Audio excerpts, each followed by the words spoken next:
Have you ever noticed that peaceful people sometimes feel boring?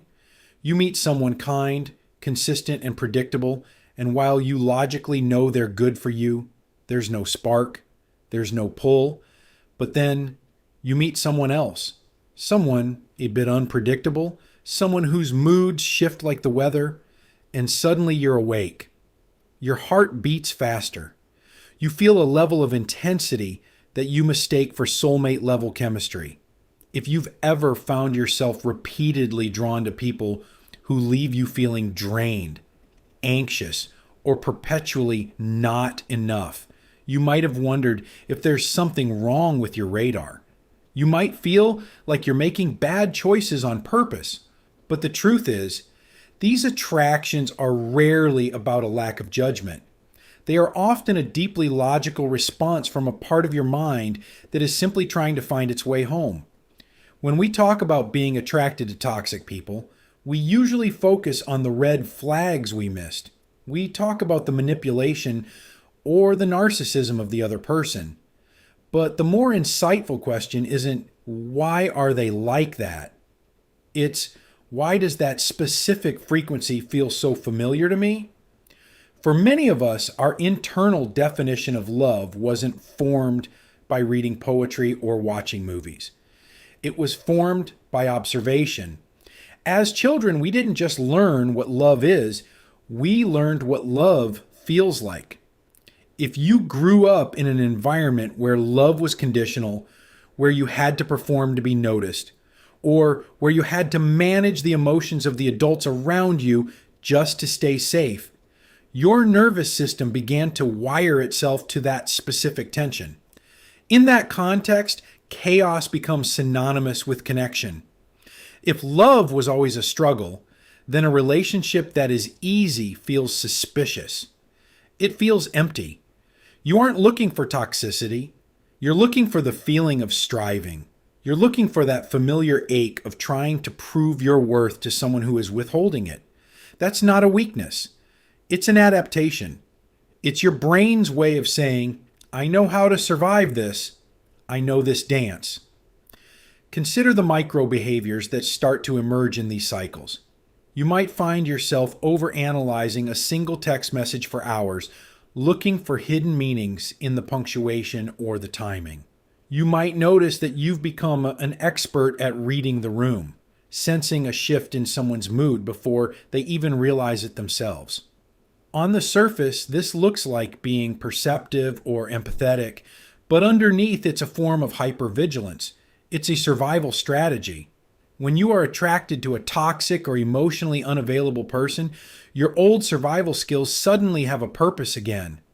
You get to use that finely tuned radar. You get to be the fixer, the healer, or the one who finally cracks the code to their heart. There's a strange hidden comfort in the struggle because, for many, the struggle is the only place they've ever felt truly useful. And here's where it gets interesting. We often think we're attracted to these people because of who they are, their charisma, their mystery, or their intensity. But the real reason isn't what most people think. We aren't usually attracted to the person. We are attracted to the version of ourselves that they allow us to play. When you're with someone who is difficult to please, you get to be the selfless one. You get to be the person who loves harder than anyone else. You get to be the martyr or the hero. Toxicity provides a stage for a very specific identity. If you were to date someone healthy, stable, and consistent, that version of you, the hero, the fixer, the performer, would have nothing to do. And that can be terrifying.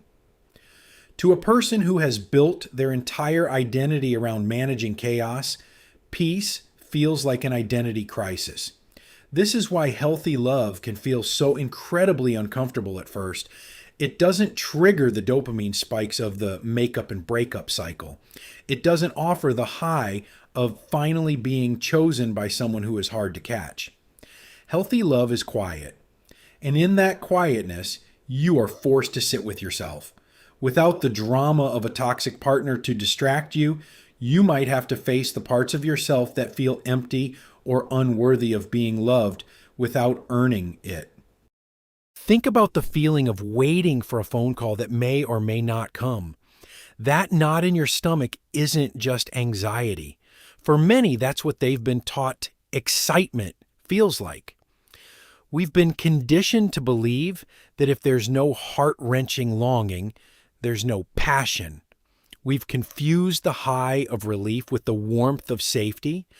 When a toxic person finally gives you a crumb of affection after days of coldness, your brain releases a massive flood of dopamine. It's the same mechanism found in gambling. It's the intermittent reinforcement that keeps you hooked. You aren't staying because the relationship is good. You're staying because the relief from the pain feels so incredibly good. We become addicted to the moment the tension breaks. But this pattern does more than just exhaust you. It slowly reshapes your sense of self. When you spend all your energy trying to be enough for someone who is incapable of seeing you, you start to believe that not being enough is your natural state. You begin to view your own needs as too much and your own boundaries as inconveniences. You stop being a participant in a relationship and start becoming a reaction to someone else's dysfunction. It's important to recognize that this isn't about being broken. It's about a deeply human desire for resolution. In psychology, there's a concept called repetition compulsion. It's the subconscious urge to recreate a past painful situation in the hopes that this time we can change the outcome. We choose people who remind us of the people who didn't love us correctly, not because we want to suffer, but because we are trying to win the battle we lost years ago. We think, if I can just get this person to love me, this person who is just as distant as my father was, or as critical as my mother was, then I will finally be healed. It is a subconscious attempt at a do-over. We are trying to force a happy ending onto an old story. But awareness changes the nature of the game. Once you realize that the spark you feel is often just your nervous system recognizing a familiar pattern of neglect, the spark starts to lose its glow. You begin to see that intensity isn't intimacy. You start to realize that if a person makes you feel like you have to audition for a place in their life, they aren't your other half. They are just another opportunity to repeat a script you've already memorized. Understanding this pattern doesn't mean you'll never feel that pull again. You probably will. But the next time you feel that electric, anxious, overwhelming attraction, you can pause. You can ask yourself, does this feel like home? Or does this feel like a house I've been trying to escape for years? It was never random. The people you are drawn to are often mirrors, reflecting back the parts of your own story that are still asking for your attention. They show you where you still believe you have to earn love and where you still believe that peace is something you aren't ready for yet. When you start to value your own equilibrium more than the high of a breakthrough, the types of people who interest you begin to shift. Not because you followed a checklist, but because your identity has moved. You no longer need to be the hero of a tragedy. You become someone who is interested in a different kind of story, one that doesn't require you to disappear in order to be loved. Once you see the pattern, the cycle begins to lose its power. It doesn't happen overnight, but the shift is real. Understanding yourself and why you reach for what you reach for is where the cycle actually ends. It was never about them. It was always about your journey back to yourself. If this explains something for you, there's more to uncover. Understanding yourself is the beginning of everything.